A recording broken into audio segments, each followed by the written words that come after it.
Hello everyone, I am Siddhi Bartare and today's my topic for discussion is on magnetic leviation train. Magnetic leviation train, that is also called maglev, that is it is from a magnetic leviation. It is a system train transportation that use two sets of magnet, one set to repel and push the train up of the track and another set to move the elevated train ahead.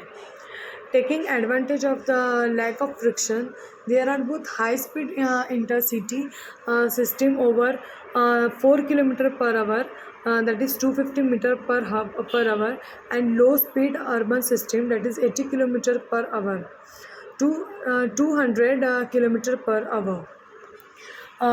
Being built and under construction and development.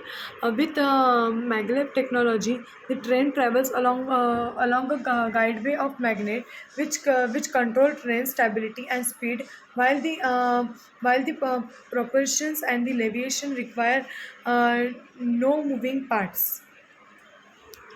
The bogies can move in relation to main body of the vehicle, and some technology require the support by the retractable wheels at low speed under 150 km per hour.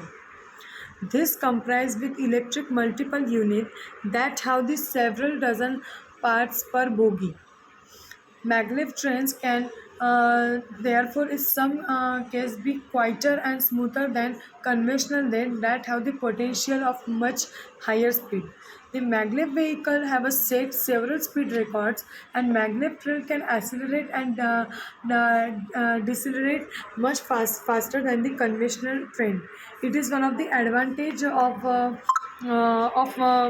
various previous that is the conventional trains.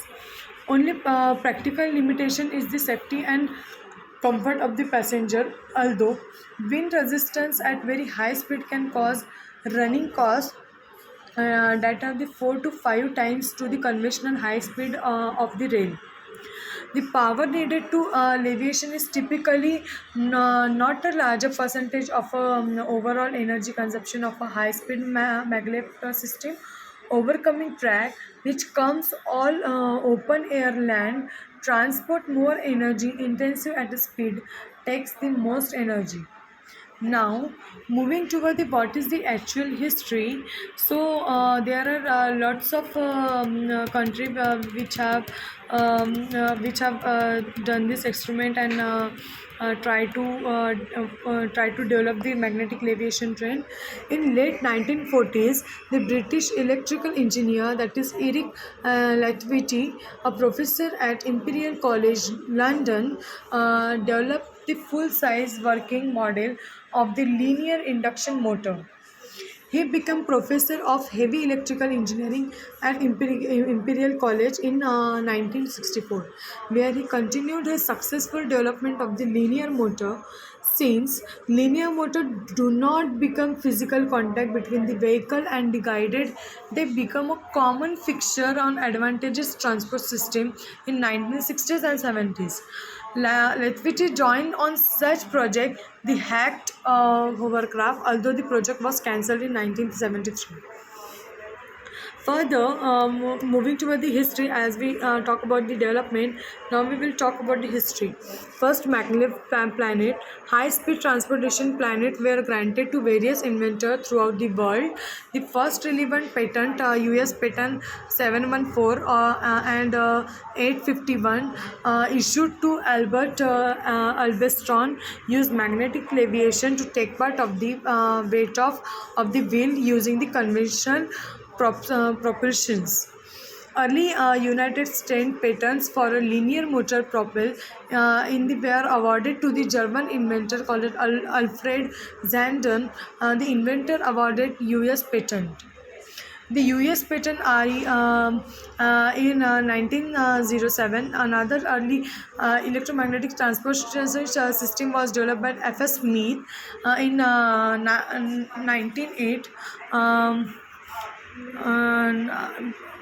The Cleveland Miller, Tom L. Johnson's filed a patent of a wheel-less high-speed railway leviation by induced magnetic field. Further, in New York, United States, in 1968, in 1959, while delayed in traffic on the Bronx Neck Bridge, James Power at a research of Brookhaven National Laboratory through of using magnetic levitation transport. Powerful and BNL colleague Gordon Danke work out the magnet concept. Further, in Japan, that is in 1969, Japan operated two independently developed maglev train on his HSST by Japan Airlines, and the other, which is more well known, is further SC maglev by the Central Japan Railway Company, and the development later started in 1969. Further, the Hamburg, it is done in the Hamburg, Germany, which is in 1979. Then in Ramenskoye, Moscow, which is done in the 1979 also. And Brigham, next it is done in the Brigham, United Kingdom, in 1984 to 1995. The world's first commercial maglev system was a low-speed maglev shuttle that can between the airport terminal of Brigham International Airport and the nearby Brigham International Airway Station between 1984 to 1995. Here is some and there are also the bodies that is it is also done in the Berlin, Germany, South Korea. Next, it is done in the Germany and China. Also, China also presented the various their project about the. Next, the high speed. There are currently two competing effort in the high speed maglev system. That is 300 to 620 km/h. The first is based on the Trans-Rapid technology used in the Sangal maglev train, and it is developed by CRRC under license from ThyssenKrupp.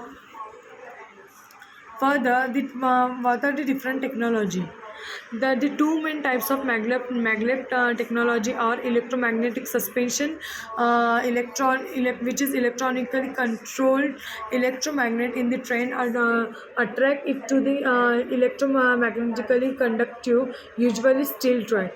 And second is electrodynamic suspension, which use superconducting electromagnet or a strong permanent magnet that create a magnetic field which induce currents in the nearby metallic conductor when there is a relative movement which pushes and pull the train toward the designed levitation position on the guide way.